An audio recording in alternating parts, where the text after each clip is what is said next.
आज की वीडियो जिसमें हम पढ़ेंगे इलेक्ट्रिसिटी चैप्टर का पार्ट थ्री। आज इसमें पार्ट थ्री में हम पढ़ने वाले हैं दो topic. One is electrical potential difference, या फिर हम इस चीज़ को वोल्टेज भी कह देते हैं, वोल्टेज। और दूसरी चीज़ जो आज हम पढ़ने वाले हैं, बहुत ही important topic, that is Ohm's law. तो फिक्स हो गया कि हमें आज की वीडियो में क्या पढ़ना है। तो आज की वीडियो में हमें इन दो चीज़ों के बारे में पढ़ना है। तो आइए शुरू करते हैं। सबसे पहली चीज़ देखिए बच्चे, अभी हम जो कहते हैं कि सपोज हवा है, हवा के बहाव की यदि हम बात करें तो जैसे हवाएं चलती है ना, एयर हमेशा जो फ्लो करती है, हवा जो हमेशा चलती है, हवा हमेशा हाई प्रेशर जोन से लो प्रेशर जोन की तरफ चलती है। जब तक आप प्रेशर का डिफरेंस क्रिएट नहीं कराएंगे, जब तक हवा नहीं चलेगी। दूसरी चीज, जब ऐसे ही सपोज आप सभी बच्चे अपने घर में देखते हैं कि जैसे पानी के बहाव के लिए हम हमारे घर में देखते हैं ना, फ्लोर एक साइड से थोड़ी ज़्यादा हाइट पे होता है और फ्लोर की दूसरी साइड से हाइट जो है वो थोड़ी कम होती है, जिससे एक साइड से पानी दूसरी तरफ बहता है। तो वाटर के फ्लो के लिए वाटर का फ्लो हमेशा होता है ज़्यादा हाइट से लो हाइट वाले रीजन में, है ना। तो सिमिलरली यहाँ पर इलेक्ट्रिक करंट हम पढ़ चुके हैं कि इलेक्ट्रिक करंट क्या होता है, it is the flow of charge. तो हमें भी किसी भी कंडक्टर के अंदर, किसी भी वायर के अंदर अगर हमें चार्ज का फ्लो कराना है बेटे, तो चार्ज के फ्लो के लिए इम्पॉर्टेंट होता है पोटेंशियल का डिफरेंस। चार्ज के फ्लो के लिए क्या होना चाहिए, पोटेंशियल का डिफरेंस होना चाहिए। पोटेंशियल का डिफरेंस मतलब एक साइड होना चाहिए हाई पोटेंशियल और एक साइड होना चाहिए लो पोटेंशियल, तभी करंट क्या होगा, हाई पोटेंशियल से लो पोटेंशियल की तरफ। जैसे कि यहाँ हो रहा है हाई प्रेशर से लो प्रेशर, ज़्यादा हाइट से कम हाइट, ऐसे ही करंट भी हाई पोटेंशियल से लो पोटेंशियल की तरफ फ्लो करेगा। इतनी बात हमें समझ आई। चलिए आपको यही बात एक और तरीके से समझाती हूँ। एक और तरीके से क्या समझ सकते हैं बच्चे, देखिए ये आपके पास कॉपर की वायर है, आपने इस कॉपर की वायर को अभी तक कहीं पर भी प्लग में इंसर्ट नहीं किया, ये एक नॉर्मल वायर है। अगर ये एक नॉर्मल वायर है ना, तो ये बहुत सारे एटम से मिलकर बनी हुई है। एटम के अंदर क्या होता है, जैसे ये एटम है, एटम के सेंटर में न्यूक्लियस होता है, साइड में क्या चक्कर काट रहे होते हैं, इलेक्ट्रॉन्स चक्कर काट रहे होते हैं। हालांकि इलेक्ट्रॉन्स फ्री होते हैं, बट ये ऐसे फ्री नहीं होते कि कहीं मर्जी अपनी मर्जी से आ जा सके। ये इलेक्ट्रॉन अपने न्यूक्लियस के साथ क्या होता है, बाउंड होते हैं। अगर ये इलेक्ट्रॉन अपने न्यूक्लियस के साथ बाउंड है तो कोई फोर्स होना चाहिए जो इलेक्ट्रॉन को अपनी तरफ खींचे। कोई फोर्स होना चाहिए, जैसे नेगेटिव इलेक्ट्रॉन है ना, तो नेगेटिव इलेक्ट्रॉन को यहाँ से कोई अपनी तरफ खींचे। यहाँ पर लो पोटेंशियल हो, मतलब नेगेटिव पोटेंशियल हो, तो यहाँ से इस नेगेटिव को क्या करे, रिपेल, और पॉजिटिव खींचे। तो ये सब चीज़ें हमें ऐसा कुछ कराने के लिए हमें क्या करना है, ऐसा तो नहीं है कि मैं खुद जाके इलेक्ट्रॉन को धक्का दूंगी, नहीं, मुझे कोई ऐसे डिवाइस चाहिए जो यहाँ से इलेक्ट्रॉन को क्या करे, इधर से रिपेल करवाए और इधर अट्रैक्ट करे, मतलब इस इलेक्ट्रॉन पर वर्क करे, इस इलेक्ट्रॉन को आगे बढ़ने के लिए एनर्जी प्रोवाइड करे। और उसी डिवाइस को हम बोलते हैं बैटरी। बैटरी। वो इस इलेक्ट्रॉन पे वर्क करने का काम करती है, इस इलेक्ट्रॉन को पुश करने का काम करती है। या फिर हम कह सकते हैं कि वो बैटरी ही है जो पोटेंशियल डिफरेंस क्रिएट कराने का काम करती है, चार्ज के फ्लो का कारण बनती है। क्लियर है। सॉरी, तो जो ये बैटरी की कैपेसिटी होती है, जिसको हम 9 वोल्ट 10 वोल्ट या कुछ भी बोलते हैं, इसी कैपेसिटी का नाम है वोल्टेज। और ये वोल्टेज क्या होती है, ये वोल्टेज बराबर होती है किसके, work done by the battery in carrying charge from one end of the conductor to the other end. ये आपको समझ आया? क्या आपको ये चीज़ें बहुत अच्छे से समझ आई?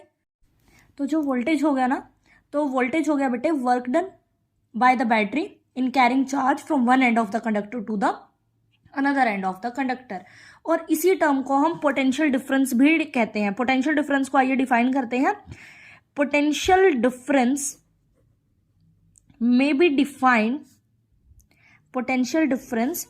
may be defined, potential difference may be defined as the amount of work done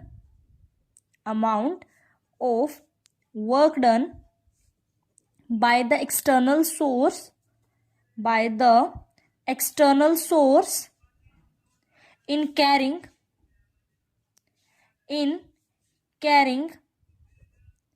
unit charge from one point to. Potential difference may be defined as the amount of work done by the external source in carrying unit charge from one point to another point, from one point to another point. कई बार आप लोगों से board exam में ये definition पूछ ली जाती है, इसीलिए मैंने आपको बताई। अदरवाइज ये वाला टॉपिक हम 12th स्टैंडर्ड में वापस से पढ़ते हैं। अभी आपको सिर्फ ये याद रखना है कि एक बैटरी नाम की डिवाइस होती है जो कि कंडक्टर के दोनों एंड के बीच में पोटेंशियल डिफरेंस क्रिएट करती है, और वो पोटेंशियल का डिफरेंस हमें इलेक्ट्रॉन को एक एंड से दूसरे एंड तक फ्लो कराने में हेल्प करता है। यही काम होता है बैटरी का। क्या इतनी बात हमें क्लियर है? तो अब बात करते हैं इसकी। ये होती है एक स्केलर टर्म। ये जो पोटेंशियल है it is a scalar quantity, ये स्केलर क्वांटिटी होती है, कोई इसकी डायरेक्शन नहीं होती। इसके जो एसआई यूनिट होते हैं वो वोल्ट होते हैं। वोल्ट कैसे होते हैं? तो ये देखिए, जैसे वोल्ट है, वोल्ट हम किसके इक्वल लिख सकते हैं? वोल्ट को जैसे वर्क है तो वर्क के एसआई यूनिट होते हैं जूल, और चार्ज के जो एसआई यूनिट होते हैं वो होते हैं कुलॉम। तो जूल पर कुलॉम को हम वोल्ट बोलते हैं। अगर कोई हमसे कहे कि 1 वोल्ट ऑफ पोटेंशियल को आप, या 1 वोल्ट ऑफ पोटेंशियल डिफरेंस को आप डिफाइन करें, 1 वोल्ट ऑफ पोटेंशियल डिफरेंस को आप हमें डिफाइन करके बताएं, मतलब यूनिट ऑफ वोल्टेज को आप हमें डिफाइन करके बताएं, तो हम इस टर्म को हम किस तरीके से डिफाइन करेंगे? If work done by the battery in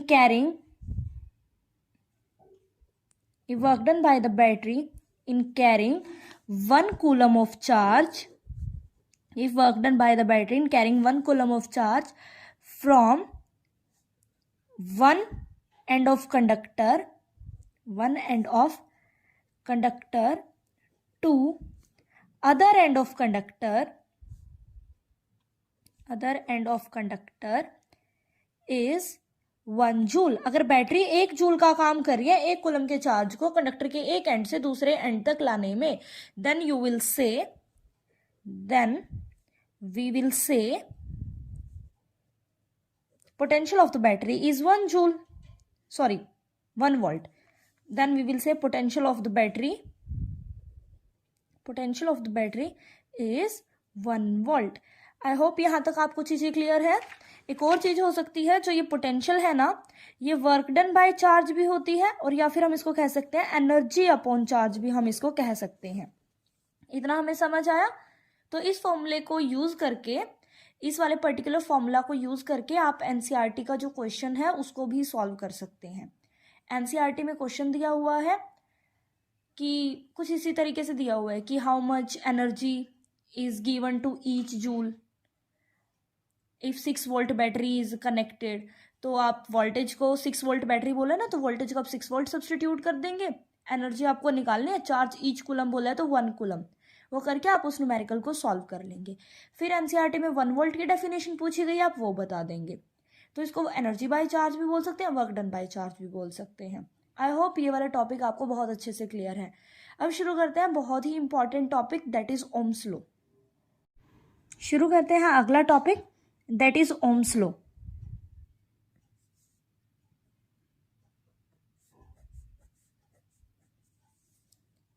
ohms law बहुत बड़ी लंबी चौड़ी बात नहीं है, ये बच्चों को बस वैसे ही डराता है। बहुत छोटी सी, बहुत साधारण सी बात है। देखिए, पहले मैं एक बार आपको थोड़ा सा आइडिया दे दूं।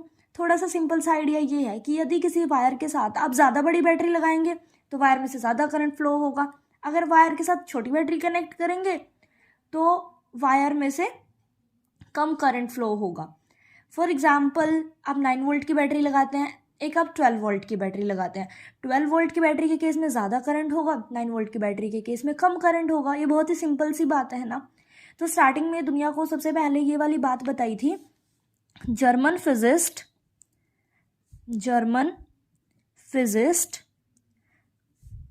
जॉर्ज साइमन ओम ने। उन्होंने बताई ये वाली बात जॉर्ज साइमन ओम ने। इतना हमें समझ आया। ये बात सबसे पहले पब्लिक की थी इन्होंने, और वो भी 1827 में। एक्चुअली इन्होंने क्या किया था, इन्होंने ना एक एक्सपेरिमेंट किया था। वो एक्सपेरिमेंट आप लोगों के एनसीईआरटी में मेंशन भी है। ही टुक एन कॉपर कंडक्टर। अच्छा देखिए, जितने भी आपके पास एलिमेंट नोन है ना, जितने भी मेटल्स नोन है, उन मेटल्स में से ना सबसे good conductor of electricity is silver. But silver ना थोड़ा कॉस्टली पड़ता है और कॉपर थोड़ा सस्ता पड़ता है, इसीलिए एक्सेसिबल होता है, इसीलिए ज़्यादातर जो वायर्स हैं वो कॉपर से बनाई जाती हैं। तो इन्होंने एक कंडक्टर लिया, उस कंडक्टर के साथ इन्होंने ना 3 सेल कनेक्ट किए। ईच सेल जो है वो 2 वोल्ट का एक सेल था। तो इन्होंने क्या किया, इस सर्किट में कितना करंट होगा, तो करंट को मेजर करने के लिए इन्होंने यहाँ पर क्या जोड़ दिया, एमीटर जोड़ दिया। इतनी बात हमें समझ आई। वोल्टेज को मेजर करने के लिए वोल्ट मीटर जोड़ लिया, ये बात भी हमें क्लियर है। वोल्ट मीटर लगा लिया और ये लगा लिया जहाँ से इन्होंने रीडिंग्स ली। उसके बाद इन्होंने क्या किया, इन्होंने ना सबसे पहले एक सेल को ऑपरेट कराया। सबसे पहले इन्होंने एक टेबल बना ली, उस टेबल में ये साथ साथ लिखते रहे कि भाई वोल्टेज कौन सी काम कर रही है मेरी और सर्किट में करंट कितना है। ये बात हमें समझ आती है। तो फिर इन्होंने क्या किया, इन्होंने ना सबसे पहले 2 वोल्ट का सेल ऑपरेट कराया, उसके बाद फिर अगला 2 वोल्ट का और ऑपरेट कराया, तो कुल मिला के इनके पास 4 वोल्ट हो गए। तीसरी बारी में तीसरा सेल भी ऑपरेट करा दिया तो 6 वोल्ट हो गए। और इसके मतलब ऐसा करने पर इन्होंने क्या ऑब्जर्व किया, इन्होंने ऑब्जर्व किया कि जब मैं 2 वोल्ट का सेल ऑपरेट कराता हूँ तो मेरे पास जो करंट है सपोज 1 एम्पियर है। 4 वोल्ट के केस में 2 एम्पियर है, 6 वोल्ट के केस में 3 एम्पियर है। तो ये देख रहे हैं कि भाई जिस हिसाब से वोल्टेज बढ़ा रहे हैं ना, करंट भी बढ़ रहा है, बट हर बार ना करंट सेम अमाउंट से बढ़ रहा है। मतलब वी और आई का जो रेशियो है ना वो सेम आ रहा है, वी और आई का जो रेशियो है वो सेम आ रहा है। देखिए यहाँ पर 2/1 2, 4/2 2, 6/3 2। हर बार यहाँ पर एक कांस्टेंट रेशियो आ रहा है, मतलब जो कि वी के बढ़ाने से और आई के बढ़ाने, मतलब आई वी बढ़ रहा है, आई बढ़ रहा है, बट एक रेशियो है जो नहीं बढ़ रही, एक कांस्टेंट टर्म इसको बार बार मिल रही है। ठीक है, और ये जो कांस्टेंट टर्म थी इसको इन्होंने दुनिया के सामने इंट्रोड्यूस किया, सबसे पहले इन्होंने इसी को बताया। ये वाला एक्सपेरिमेंट करने के बाद उन्होंने कहा कि जो करंट है ना वो कंप्लीटली प्रोपोर्शनल है वी के। जैसे जैसे आप वी को बढ़ाएंगे वैसे वैसे, बेटे देखो दोनों अलग अलग क्वांटिटी है, करंट अलग क्वांटिटी है और वोल्टेज अलग क्वांटिटी है। ये पर ना ये दोनों क्वांटिटी इंटर रिलेटेड है, एक के बढ़ने से दूसरी बढ़ रही है। तो मैं कह सकती हूँ कि वोल्टेज को बढ़ाने से करंट बढ़ रहा है। बेसिकली तो यही है ना, वोल्टेज के बढ़ाने से करंट बढ़ रहा है। मैं ये नहीं कह सकती कि करंट के बढ़ने से वोल्टेज बढ़ रही है, वोल्टेज के बढ़ने से करंट बढ़ रहा है। क्या इतनी बात हमें समझ आई? वोल्टेज के बढ़ने से करंट बढ़ रहा था, current was proportional to V, कि जैसे जैसे वोल्टेज बढ़ेगा तो करंट भी मतलब इंक्रीज होगा। आफ्टर दैट यहाँ पर जब हम प्रोपोर्शनैलिटी को, डिपेंडेंसी के साइन को जब हटाते हैं और इक्वालिटी इंट्रोड्यूस करते हैं, तो यहाँ पर एक नया कांस्टेंट, एक टर्म को इन्होंने बताया, and the term was named as resistance. इस टर्म को इन्होंने बोला रेजिस्टेंस। इस रेजिस्टेंस को हम नेक्स्ट वीडियो में पढ़ेंगे, ये भी इंपॉर्टेंट है, इससे न्यूमेरिकल्स भी पूछे जाते हैं। इसके हर टाइप के न्यूमेरिकल्स के बारे में हम नेक्स्ट वीडियो में बात करेंगे। तो रेजिस्टेंस, इन्होंने एक नई क्वांटिटी इंट्रोड्यूस की। ये जो नई क्वांटिटी थी रेजिस्टेंस, जो कि वी और आई के रेशो के इक्वल था। बेटे ये रेजिस्टेंस ना तो वी पे डिपेंड करती ना आई पे डिपेंड करती, अगर इन दोनों को चेंज करते हैं तो आर कभी भी चेंज नहीं होती। ये आर अलग ही पैरामीटर्स होते हैं जिनके चेंज होने से होती है, उनको भी हम डिस्कस करेंगे। इतनी बात हमें समझ आई। सिर्फ ओम्स लॉ क्या है, आप इसको वीर से शॉर्ट ट्रिक से याद रख सकते हो, वीर, V is equal to I R. Voltage बढ़ेगी करंट भी बढ़ेगा, वोल्टेज बढ़ेगी करंट भी बढ़ेगा। तो इसमें को इंटर रिलेट कराने के लिए इन्होंने कहा कि V is equal to I R होता है। एक्सपेरिमेंट करके इन्होंने ये वाली बात कही। उसके बाद एक और चीज़ मैं आपको बता दूँ, इन्होंने एक और चीज़ ऑब्जर्व, एक तो इन्होंने ना इसके लिए ग्राफ भी प्लॉट किया। इन्होंने ग्राफ प्लॉट किया ऐसे, एक्स एक्सेस पे वी को लिया, यहाँ पर आई को लिया, सॉरी वी वाई, सेम सी ट्यूनिंग आती है ना, तो आप ऐसे याद रखें कि वाई एक्सिस पे इन्होंने किसको लिया था, वी को लिया था, और एक्स एक्सिस पे इन्होंने आई को लिया था। आफ्टर दैट इन्होंने ग्राफ प्लॉट किया, और ये ग्राफ भी पूछ लेते हैं कि ओम्स लॉ क्या होता है। ओम्स लॉ की जो स्टेटमेंट है थी आप उसका वो हमें बताएं क्या थी, और ओम्स ने जो ग्राफ ड्रॉ किया था वो ग्राफ भी आप हमें बताएं। तो ये ग्राफ इंपॉर्टेंट है, इस ग्राफ से क्या क्या हमें पता लगता है वो भी मैं अभी आपको बताऊंगी। सबसे पहले एक्सपेरिमेंट जॉर्ज साइमनोव 1827 में परफॉर्म किया एक एक्सपेरिमेंट में क्या क्या वोल्टेज को बढ़ा कर देखा तो करंट भी बढ़ता है, बट हर बार रेशो कांस्टेंट रहती है। मैथमेटिकली इस टर्म को लिखा कि I is proportional to V, और we can say V is proportional to I. ज़्यादा सही बात ये है, आई प्रोपोर्शनल टू मतलब आई डिपेंड करता है वी पे, वी बढ़ेगी तो आई भी बढ़ेगा। तो प्रोपोर्शनैलिटी हटाई तो वी इज इक्वल टू क्या हो गया, आई आर। आर जो टर्म थी उसको क्या बोला जाता है, रेजिस्टेंस, इस कांस्टेंट को बोला जाता है। After that he gave an statement. इनके स्टेटमेंट पर आने से पहले मैं आपको एक और बात बता दूं, इन्होंने क्या किया, इन्होंने ना थोड़ी देर ये बटन बंद करना भूल गए, इसका बटन बंद करना जो भी इसके पास बटन था वो ये थोड़ी देर के लिए इन्होंने बंद करना ये भूल गए।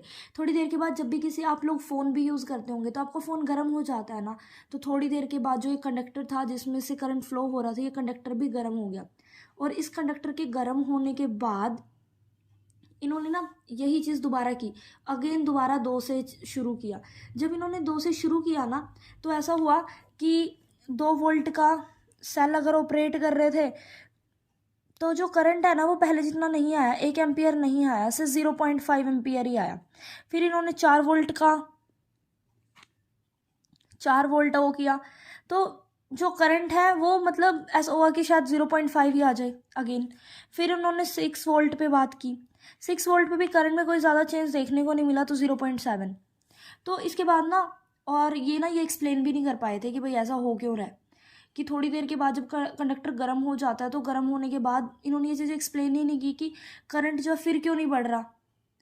तो इसके बाद इन्होंने ना एक स्टेटमेंट दी, इनके स्टेटमेंट को आप ध्यान से समझिएगा कि इन्होंने क्या स्टेटमेंट दी। ओम्स की जो स्टेटमेंट थी तो इन्होंने कहा under similar condition of temperature and pressure, तो ये बात आपको जरूर मेंशन करनी है, under similar conditions of temperature and pressure, under similar condition of temperature and pressure, potential difference या हम कहें current through the conductor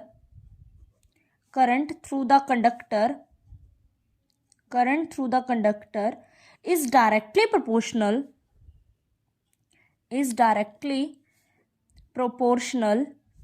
to the amount to the potential difference across the ends of the conductor। Proper लिखना है आपने, potential difference किसके बीच है, potential difference across the ends of the conductor, इस चीज के वो प्रोपोर्शनल रहेगा। इतना हमें समझ आया।